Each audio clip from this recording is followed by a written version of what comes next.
We're so excited to welcome today's guest, one of our dear friends, Kayleigh Summers. Kayleigh is a fellow podcast host, licensed clinical social worker in Downingtown, PA, and she has used her lived experience as a birth trauma survivor, coupled with her therapeutic skill set, to create a supportive community for others who have experienced trauma during the perinatal period. From her personal experience, she became passionate about the ways in which early treatment of birth trauma can change the trajectory of healing for an individual and their entire family. Welcome, Kayleigh. We are thrilled to have you on ShrinkChicks finally. I'm so excited to be here. Yes, a long time coming, but Long time coming. Wait, how did we meet? We slide in your DMs? Yeah, I think Jen slid into my DMs. I am so social. Oh my God. I am Jen social. is so social. I forget. I think I shared like a reel, Jen, that you did maybe. This was in like 2022. And I had just moved we were at the Hill School to Downingtown. And we were like, oh my God. We connected as just like Instagram people. And then we were like, wait, we're in the same area. Let's hang out. Let's hang out. And then we hung out. And then we were like, we should keep hanging out. And then it was like 2 years later. Which totally tracks. But honestly, it was so fun. It was like we had known each other forever. Yes, 50 years, right? And you and I That's went for perfect. like a 3-hour coffee date This was like an hour, I'm sure. And we were like 3 hours later, we should probably go work. Go to work? No way. Because our kids were December came for it. So we're so excited to have you on. Yeah. You have quite a story, my dear. Yes, it And is. at this point, first of all, let me ask you this. Are you sick of telling this? I was thinking the same thing. Okay. So no, I never get sick of it, but sometimes I am kind of like it's not that interesting because I've heard it so many times. I'm like, people are gonna be bored. And that's okay. Probably not. And also, let me tell you something. Emmalee and I have this experience all the time too, where like we will hear ourselves saying the same thing, but because people are hearing it for the first time, right? It's just because it's your experience that you keep talking. But listen, our listeners have not heard your story. We think. And we think. We're not sure, actually. Yeah, there's some crossover. Sure. It's possible. But we would love for you to kind of tell us about it and kind of tell us everything that happened. Take us into it a little bit. Do we give a trigger warning? What's the rule with that these days? Yeah, so actually I have a lot of thoughts and feelings on this. Yeah, what's the rules? My rules that I have made up myself in my community. So you will get a lot of pushback against content warnings and trigger warnings, rightfully so. People, we don't put them on like happy, positive birth stories. I actually give content warnings for people who have been through similar trauma. Yeah. So my content warnings aren't for the people who like haven't been through it. I'm not trying to like prepare them or like say like, careful, this is a scary story. It's more for the people who have been through similar things that it could be really activating for. So I am going to talk about a severe maternal event, a near-death experience, birth trauma, perinatal trauma, all of that good stuff in this story. So if you're listening, that is your heads up. Okay, so if you have your own trauma and maybe haven't processed it, are you experiencing that is the awareness? Yeah, and I want people to have the choice to decide whether they're in a headspace to listen to this or not. We love it, informed consent. So sexy. It is. It is. It is. Okay. Yeah, so I will give you kind of a truncated version. Yes. But essentially, my husband and I were married for like 6 months and decided we wanted to start a family. And like everything I do, I think you both can relate to this. I was like, okay, we're gonna like do this then. We're gonna like go in hard. We're making this decision. So we're gonna do all the things we're supposed to do to like get pregnant right away. And we actually did. And I unfortunately had a very early miscarriage, technically a chemical pregnancy where I probably wouldn't have known if I had not been like testing like a crazy person. And so it then took us a while to get pregnant after that. I think my body was just kind of adjusting. I guess I should say a while in my story, not a while for a lot of other people who have been through infertility. But about 6 months later, we were able to get pregnant with my son, Callahan. And he was the first grandchild on both sides. So lots of excitement, lots of anticipation. And fast forward, I had a really normal average pregnancy, no real issues or complications. My only concern was that my child was very large, that I was growing a large baby. And I was reassured that he was measuring right on track and we were like good to go. So then at 40 weeks and 2 days, I went in for a typical appointment with my OB and high blood pressure readings at the beginning and the end. So protocol, you're past due. We're not messing around with that. Go to triage. So I went to triage. A quick caveat that I do not have memory of any of this experience. So from the moment that I stepped into that office to have that appointment, I don't have any memory of that. I don't have memory of stepping foot into the hospital. My last memory was actually this appointment was on a Monday, and I had gotten my nails done the Friday before. And getting my nails done with my friend is my last memory from that time. So is this from your husband's memory that you've been told this? Yeah. Okay. So I'm a little bit of a psycho, and I became obsessive with finding out everything that happened when I didn't remember. So it's from my husband. It's from text messages that I sent to like my best friend and my family. It's from medical records as well, and conversations with my providers. So sent to triage, I made the informed decision with my team to move forward with an induction of labor due both to the gestational hypertension as well as my concern about how big my baby was. So I will not bore listeners with the long and slow induction process, but it was like the whole gamut, starting from zero. So about 2.5 days in to that experience, I was finally 10 centimeters. So I was ready to enter into that pushing phase. And my OB came in, she checked me. She was like, all right, good to go. You're 10, get excited. And at that point, my husband, my mom, and my nurse were in the room. And my husband and I had decided to have my mom in on the delivery. Again, I have no memory of this. It's very surprising to me. But I'm really close with my mom.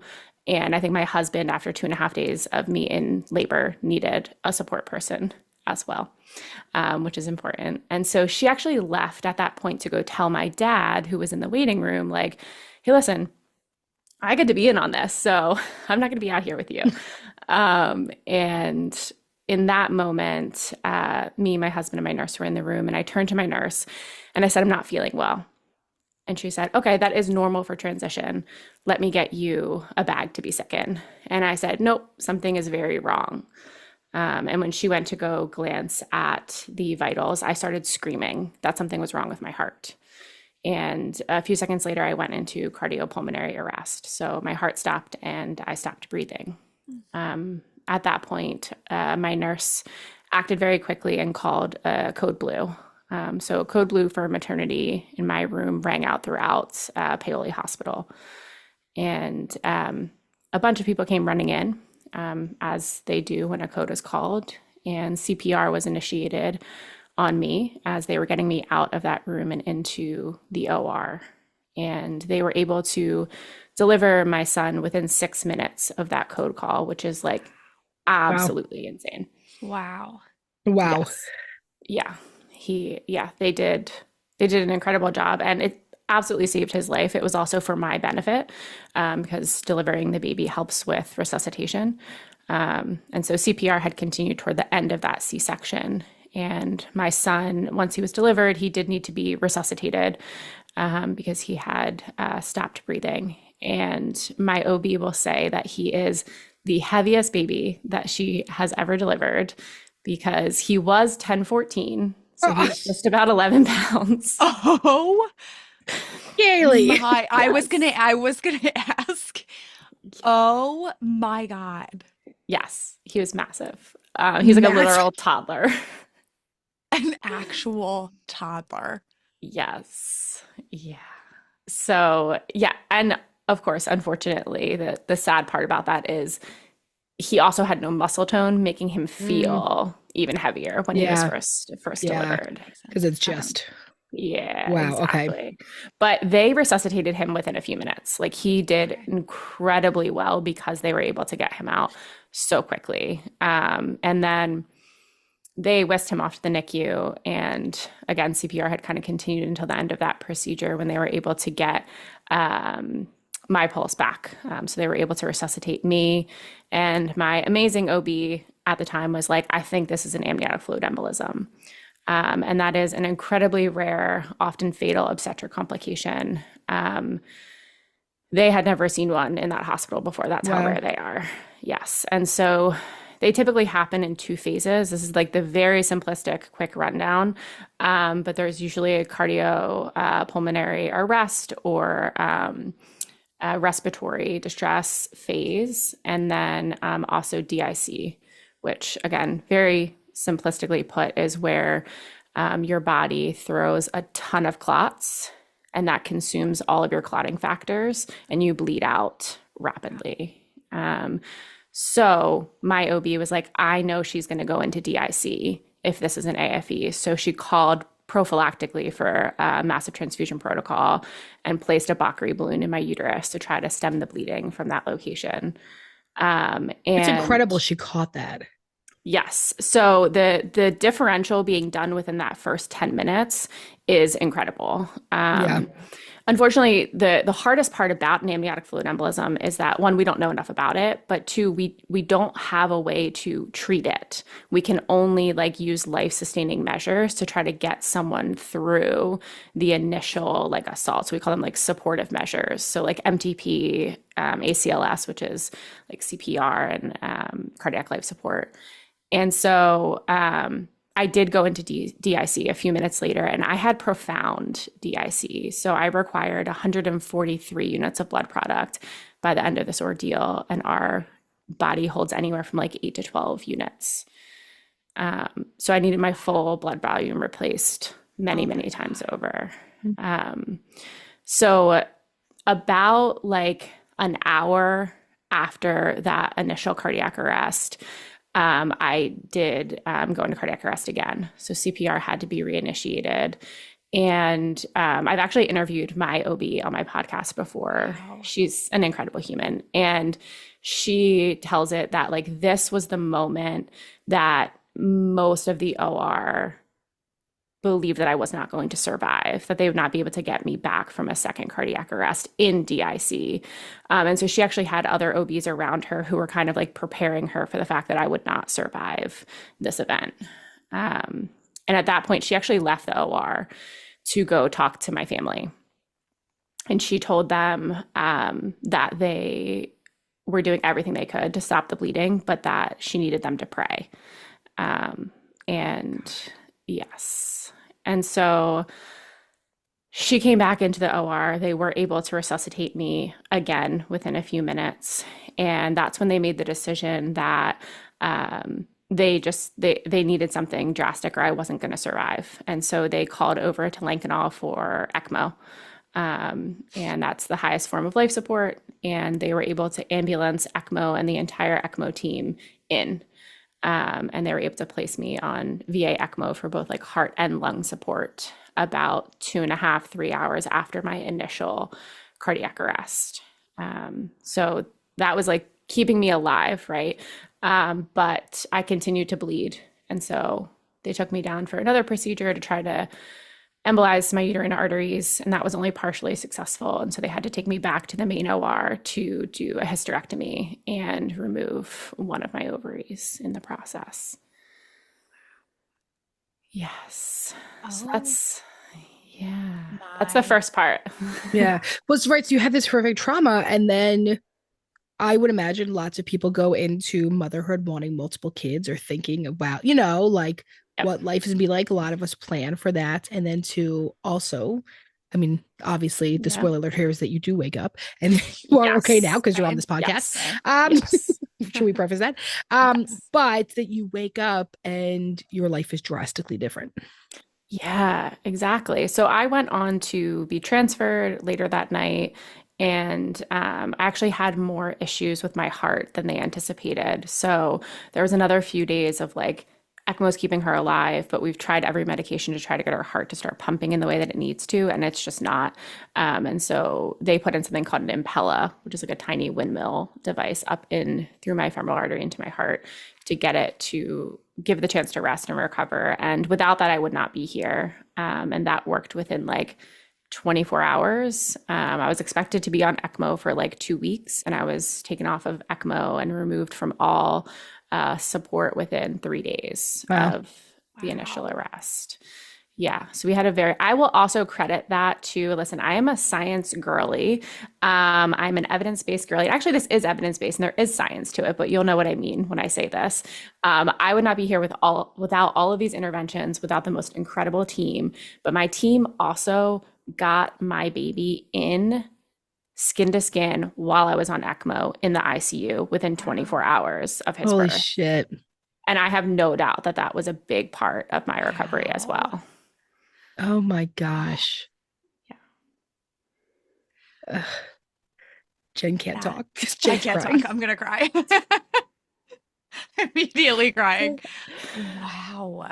So you have this, not ideal birthing situation. Pretty fucking traumatic. Yeah. Oh, so I cut you off though, Emily. You said then you woke up and you were like, yes. So yeah. 3 days later, what happens? You wake up and you're like, hello, world. 3 days later, I was still intubated. So I didn't quote unquote wake up. They didn't pull me out of sedation until day 5. And that's when I met my son for the first time. I don't have any memory of that, but we have really beautiful videos of it. My first memory is from the 6th day postpartum, which is actually of my OB and my anesthesiologist from my code came over to Lankenau and held my hands on either side of my bed and told me exactly what happened. And I always I don't get choked up a ton when I tell my story, but something I do get choked up about is the way that my OB told me about the hysterectomy. Because like the fact that I survived this is insane. Like the fact that my team was able to like bring me back from this is insane. So they very much could have been like, I mean, we're sorry, collateral damage, but like you're here. And that was not at all how she approached it. She was devastated for me.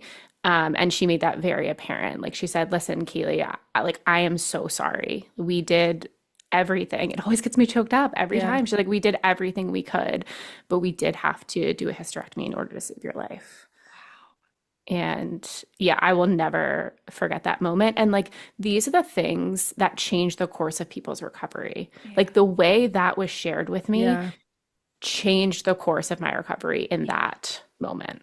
Yeah. Like what a deeply like empathetic response. And I can imagine not everyone gets a response like that. Absolutely. And I'm sure you've heard about stories where maybe people aren't getting a response like that. But what is it like when you recall that moment for yourself? Can you speak to like how that impacted your healing? Yeah. So in that moment, I was absolutely devastated. I remember being like, I remember her saying things like the units of blood and what an AFE is. And I remember being like, okay. And then she said that, and I just like tears just started streaming. And what changes this, like what this changes, I should say, about healing is that in the way that she talked to me about what happened to me, allowed me the space to feel other things besides gratitude. Her reaction of, I am so sorry. Like I did everything I could to save your uterus, told me that it was okay, that it was devastating to me, that I was allowed to be sad and angry and other things besides grateful about that experience. That it wasn't this like toxic positivity, like you're so right, like that exactly. This is so much more complicated than that. Yeah, because I think what people don't realize is in a lot of events like these, and I'll talk more generally about birth trauma in a second too, because that's really important, but you have like this parade of people that are, it's like the most well-meaning and wonderful humans, but they're coming in looking at you like you're a ghost and telling you they can't believe that you're alive, and they're crying. And that is, it is meaningful, but it is also inadvertently setting people up to be like, well, I can't feel anything other than gratitude. Yeah. Like, I've just got to be grateful because other people don't survive this. And here I am with me and my healthy baby. Like, Yeah. I can't feel anything other than lucky. And so these small pieces where people signal to you that it's okay to be something other than grateful are Yeah. really important in healing. Well, so that's a good question. We have a lot of listener questions here today. Could Yeah, I ask you? We have one that sort of please. applies to that. Yes. Um, my baby and I ended up healthy, but how do I get over the fact that we almost didn't make it? Yeah. I get this question a lot, and I get this term get over used a Mm, lot. And like, you don't get over something like this. Like, this was the birth of your child, regardless of what the outcome is. Like, it takes time to grieve that experience. It takes time to sit with the loss of that experience. Because yes, I am so grateful that this person and their baby are okay, but that doesn't take away from the loss of the experience and probably the terror and fear of that experience as well. And those things live in our nervous system. They don't just go away because the outcome was quote unquote a positive one. Yeah. Um, yeah. What do you find happens when people don't allow themselves to feel those other emotions? What do you find happens to those who've experienced birth trauma? You know, the same that happens when we deny ourselves the space to feel any emotions from any experiences. Like, the only way out is through. And so often what we see is they're still going to be activated by things related to their trauma. They're still going to have these feelings. They're just stuffing them down. And that means they're going to come out somehow. They're always going to come out. And unhealed trauma, again, it's unhealed trauma in any scenario. What do we see when people um, are not in a place to want to or to be able to access healing for their trauma? We see it come out in other ways. Um, and I think also the caveat that I will put here too is there are a lot of nuances to perinatal trauma because you're entering into motherhood, parenthood while simultaneously incredibly traumatized. And so sometimes, like, you aren't actually able to be in a position to access help for yourself right away or to access support for yourself right away because you're literally just trying to survive with a newborn if you have a baby that survived this event. yeah. It's like traumatizing on its own to transition into motherhood and then Yes, add this on. Yeah. I exactly. I also love that you validated that because I also can imagine that everyone's like, do you need help? Do you need support? Right? What can I do? Like, should I get, and that, it's okay to not be ready to process it in that Exactly. moment. Um, although maybe like people around you are looking for you to process it and that like it's okay. It might be a little much to do it in that moment. Yeah, I'm all about self-determination, right? Like, you get to choose when you want to step into this space of healing, like when you want to start this journey, because a lot of us have to just like coast above it to just survive those initial months of postpartum. And this is, I really want to be clear as well when we're talking about perinatal trauma. My story is a very extreme example. And so, more often, the case is that people are experiencing trauma during their birth that others are invalidating and saying, like, well, that's just birth. Like, all birth is traumatic, or No, it's mine just wasn't. right. Because it's not, I it's openly say my birth was not traumatic, literally at all. right. Because birth is not inherently Yes. traumatic. We just have a lot of people who are getting traumatized. And I see this all the time. I see that interrelational trauma, so trauma within the provider relationship, I should say, is so much stickier There's because it's Mm, so like I can tell my story and someone's going to be like, "Damn, of course you're traumatized."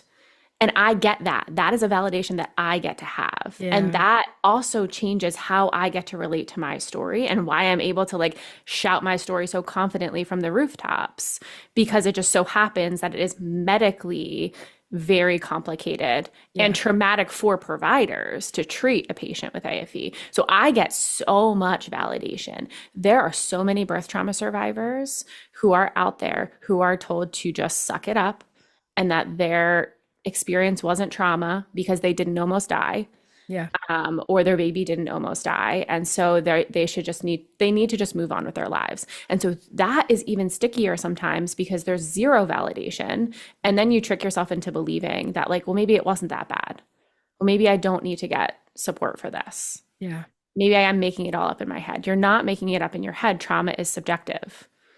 And being mistreated during your birth, one of the most vulnerable experiences that you will ever go through, can cause trauma. So let me ask this, because somebody literally wrote this question Okay. is there a definition for birth trauma? Like someone's listening and they're like, I don't know, because maybe they've been minimized and all this stuff. So like what's the maybe the definition you even use? I think there are a few. I think it's the very general, like anything that overwhelms the nervous system's ability to cope Mm-hmm. within that perinatal period, whether it's pregnancy, birth, postpartum, is going to be perinatal trauma. Now, not everyone who experiences trauma will go on to develop PTSD. That's actually quite a small percentage. Yeah. But that also doesn't mean you're not impacted by the trauma. You don't need a diagnosis of PTSD to be impacted by a traumatic experience. It's just whether, obviously, as you both know, you meet the diagnostic criteria or not. And so I forget what the original question was, but The did I trauma, answer it? like, well, so Oh, let's say the someone comes definition of in to trauma. Yeah. you and they're like, I don't know if I have birth trauma, right? Like, So my question, so I will help people understand trauma, but okay. my question back to that is always like, tell me what's important about that to you. Because I want to know, because it matters and it doesn't, right? What are you experiencing? Let's work through that. How do we work through that? Oh, you are quite literally experiencing symptoms of trauma. You're re-experiencing, you're having nightmare, whatever they are, right? You are experiencing symptoms of trauma. So how do we treat that? I'm going to probably use a mixture of IFS and EMDR. Another therapist will use something different, but we're going to process that experience, whether you want to label it as trauma or not. Because some people want to label it as trauma and other people are very like against that. Mhm. So we'll say it's like stress related to their birth. But the general term, right? The general definition there is anything that overwhelms the nervous Yeah. system's ability to cope in a birth environment. Okay. Somebody asked him how to navigate feelings when all of my tests were normal and healthy before and after. How to navigate feelings when all like meaning So like it sounds like they had like trauma at birth, yeah, but going into it, everything was fine, and afterwards, everything is fine, right? So I think this yep. thing you're talking about is like everyone be like, oh well, you're fine now. Yes. So like I get this a lot. Like on paper, my Yes. birth was not traumatic, but I felt like it was very traumatic. Well, because on paper, the way that you're treated in that room is not written down. The way Mm. that you experienced that, like it is as simple as something that feels very routine for staff. Like maybe they can't get the baby's heart rate on the monitor, which is actually really common, and they need to change the monitor around or they need you to flip on all fours, but it's not communicated well. And everyone starts like panicking. You got to get on all fours. You got to hurry up, hurry up, hurry up. We can't find your baby. Like, yeah, I'm gonna feel traumatized by that. That's Yeah. horrific. Um, and what your brain can do in that moment of trauma, right? We know all the different, and get into all of the neurobiology behind it, but the way that your brain reacts to trauma is not a choice, one. And two, that like amygdala takes over, that fight, flight, freeze, fawn, shut down, that response takes over, and you don't get a choice in it, you don't get a say in it, and it makes up a story. And the story often that it makes up is either I'm not okay or my baby is not okay. or safe, like emotionally safe, right? Taken care of. And so if we're flipping a person around, we're like, oh my God, oh my God, oh my God, their nervous system might be saying, my baby's not going to survive. And Yeah. because the way trauma works, it gets frozen in time. We don't get the ending to that story. So that person is in postpartum being like, but I see my baby and I know they're okay. Cognitively, they know that, but that end of that story has not been processed into that memory in their nervous system. So every time it gets activated, it tells their nervous system, my baby is not okay. My baby is Yeah. not going to survive. I had experience in my 20-week ultrasound where when we found out my daughter had extra fingers and toes. I think we've talked about this, but the way Yes. that it was done, they brought in specialists from, I was at Paoli. They brought in specialists from Lankenau. They wouldn't tell us what was happening. They left us in the room for an hour and 45 minutes. I am thinking like, this is the worst fucking, my kid just has a lot of fingers and toes. I mean, Really? she's Yeah. fine. She's actually quite happy with this. I'm pretty sure if she is a sibling one day or if she ever meets anyone else with extra fingers and toes, she will lose her mind because she thinks she's the most special person to have ever walked this planet. But the I way that love it it. was handled that day, Yep. I was like, I was shaking when I left the room because I was so fucking sure, like, oh, this kid's like not going to make it because the Yeah. way it was handled. So That you're so lack right. of communication. Yes, Yep. my kid's fine. Totally fucking fine. But man, I didn't think I was going to be. Yeah.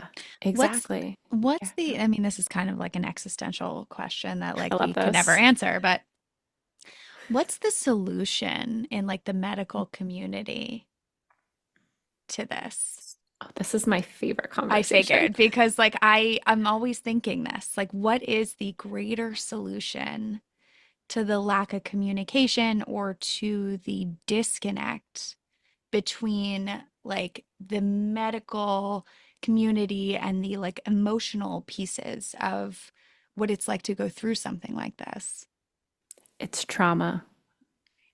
They're traumatized. So what's happening is we have a medical system that's traumatized, and they're not getting treatment. First of all, they're not getting the time and the space to be able to cope with these events. Like this is one of my favorite things. I talk to hospitals about this all the time. We, especially in OB, are asking OBGYNs, L&D nurses to go into one room and grieve with a family that is delivering a stillbirth, and 2 minutes later go down the hall and celebrate someone having their baby for the first time. The emotional whiplash of that is insanity. And that's not to say other professions within the medical community don't have their own trauma. Of course they do.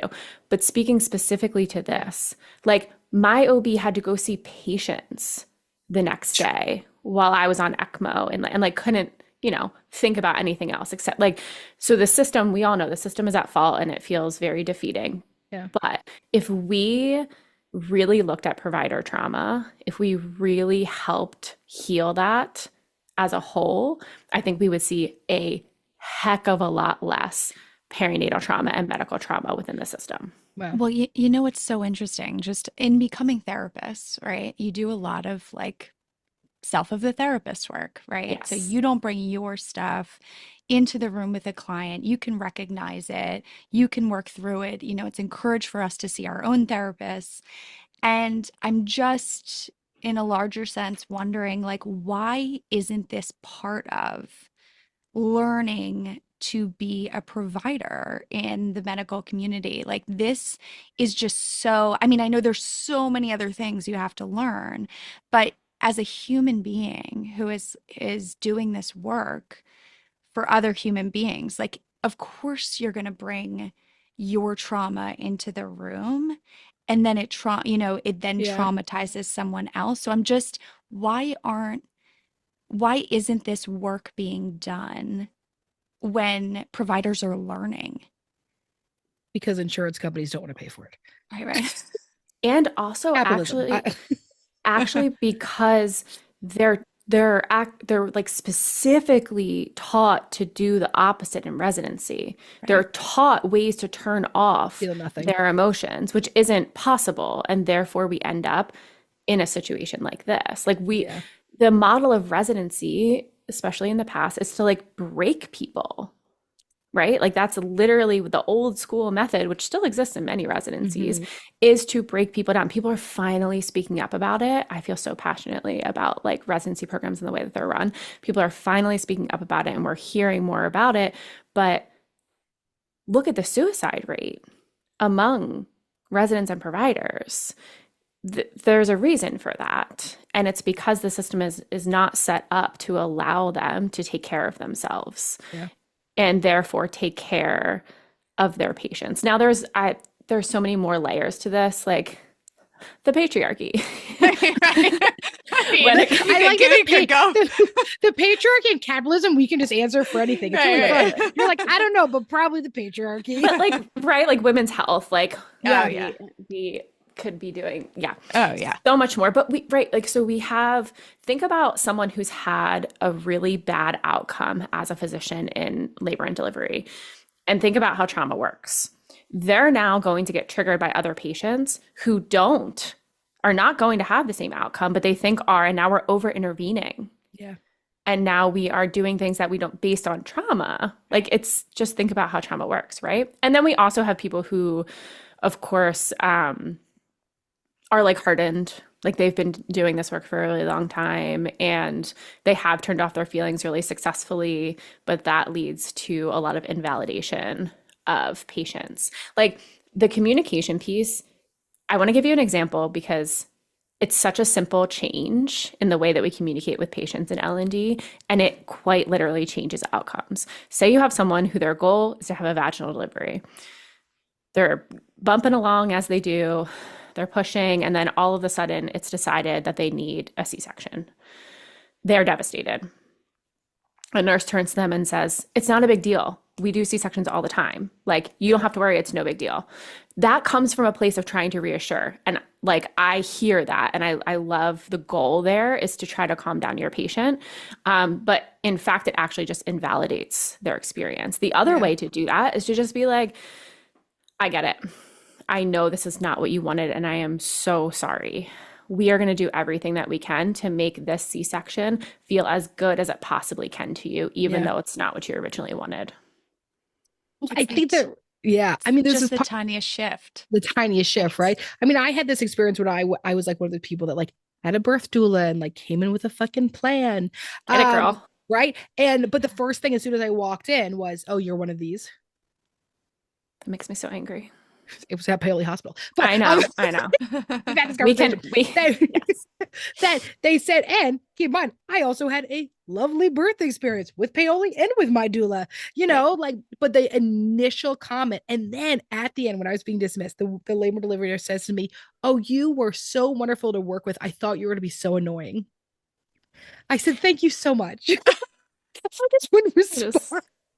Yeah. Thank you so much. Thank you so much. I'm not really sure how to respond to that. Right.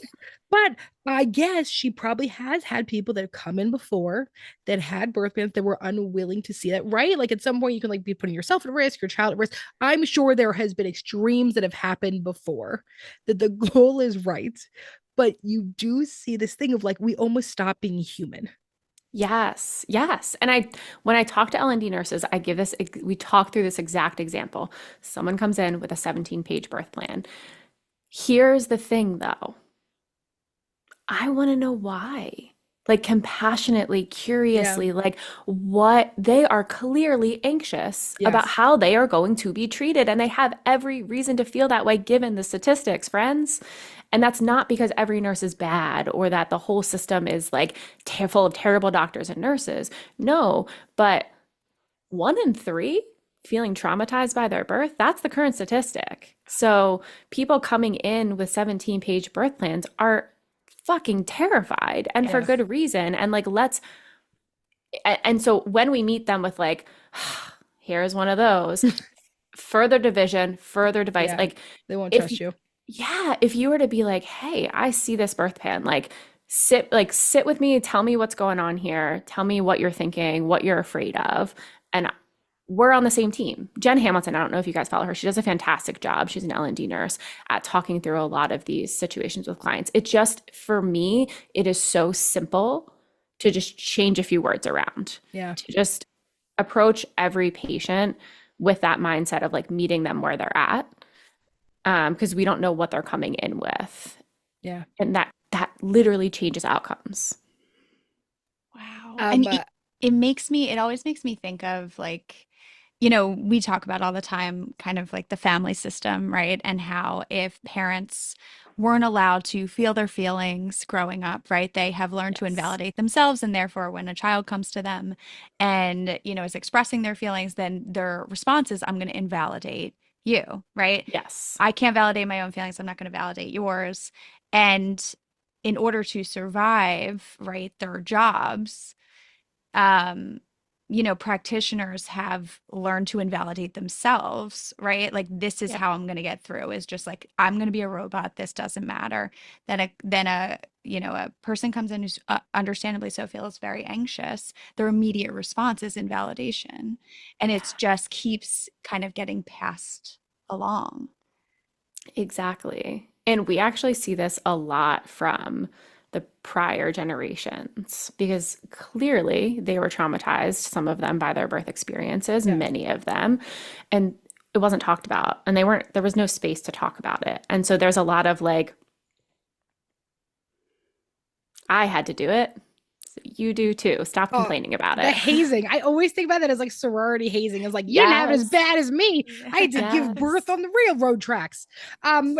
Literally some bullshit. Wait, we have to get to calling bullshit, but I have one other Okay. question I really want to do because quite a few Yes. people reached out about this, and Okay. a lot of people wrote in and said, how can I support a loved one who recently had a traumatic birth? I love that question. So I would say being the person that says, wow, this was a lot. This was really fucking hard. I'm so sorry that you had to go through this. I'm here if you want to talk, or I'm here if you just want to sit and talk about something else.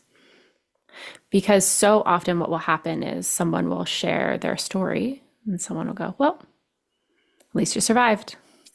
Well, at least you and the baby are healthy. And it's like, man, the bar is on the floor. Yeah. Like, yeah, of course, that is a goal. That is, of course, we are grateful when we survive a birth experience and our baby survives, of course. And also, you're allowed to want more from your birth experience. You're allowed to want to come out of your birth experience not traumatized. Yeah.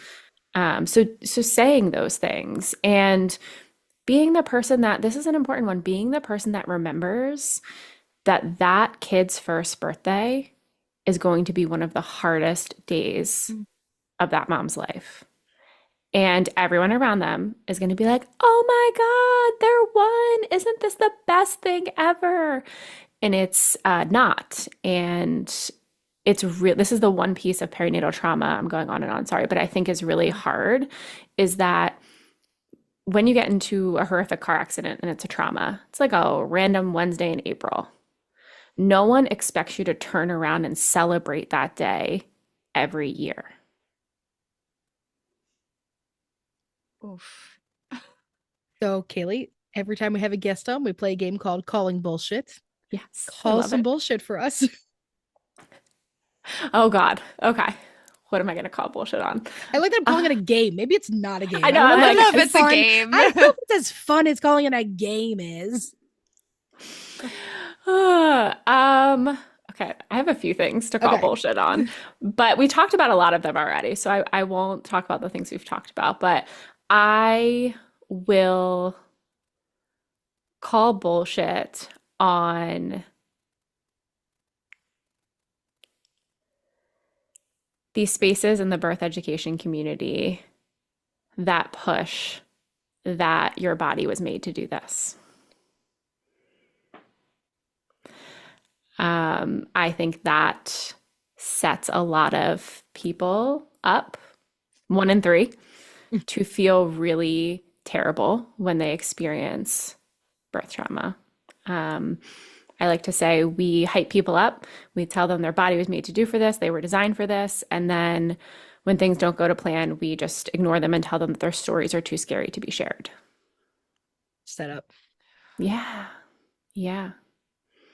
Wow. That's a good one. That's a good bullshit. Not That's that a much really of a good game. bullshit. Not as fun as you think, but still a very Very good bullshit. serious. Kayleigh, where can people find you, our lovely friend? Yes, you can find me on Instagram and TikTok at the birth trauma underscore mama. My website, thebirthtraumamama.com, and then my private practice is Holding Hope Perinatal. And you do coaching all over the United States? I do, yes. It's amazing. Reach on out. We love you. Thank you. Love you guys. Thank you so much for tuning in to today's episode of Shrink Chicks. We'll see you back here next week for another session. In the meantime, if you want a question answered or a topic discussed, follow us on Instagram at ShrinkChicks. And if you're looking to get connected with a therapist like us to start or continue your therapeutic journey, visit thetherapygroup.com. Just fill out a contact form on our website, and we will personally match you with one of our amazing therapists. And for all of our therapists and group practice owners out there, we also offer group practice consulting. And if you're looking to support yourself further and support our show, check out our amazing merch options at shrinkchicks.com/merch and our Know Yourself, Grow Yourself journal on Amazon. Also, if you'd be so kind, we'd love a rating, review, and for you to share with a friend or an enemy or a mother-in-law, honestly, whoever needs it, so that we can keep reaching more people on our mission to bring mental health topics to your ears every week. Thanks for being here with us. And don't forget, to grow yourself, you got to know yourself.